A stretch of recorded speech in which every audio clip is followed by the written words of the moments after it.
موضوع چی است؟ آیا لعنت کرده الله را شما دوست می‌دارید؟ اوه конечно به الله مسخرگی میکنی، به آیات الله مسخرگی میکنی، به رسول الله مسخرگی میکنی صلی الله علیه و سلم، به شاعر اسلام تو مسخرگی و ساتیری میکنی. سخت دوستش می‌داری؟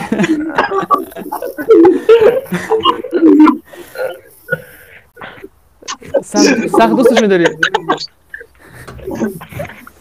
конечно братан.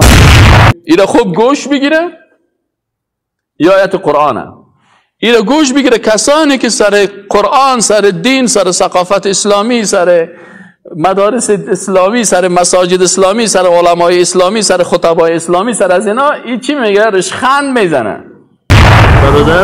برادر اومد یه اوژه ایمون اومد برای لعنت کرده گفته گو بله زش میدن لعنت کرده. لعنت کرده برای اسم وحی اومد یا حضرت جبرائیل اومد با سر شما پیری رفت.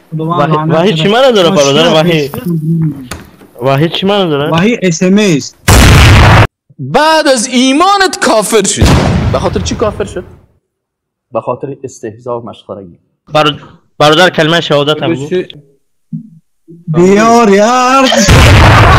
بر از این شخص میگه به الله مسخرگی میکنی، به آیات الله مسخرگی میکنی، به رسول الله مسخرگی میکنی صلی الله علیه و سلم، به شاعر اسلام تو مسخرگی و ساتیری میکنی.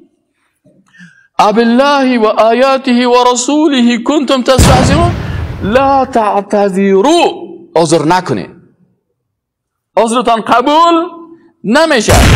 قد کفرتم بعد ایمانکم، بعد از ایمانت کافر شدی. به خاطر چی کافر شد؟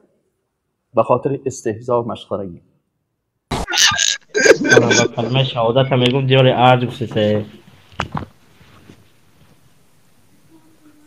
چوپلوس چه کلمه برده باشه؟ چوپلوس گره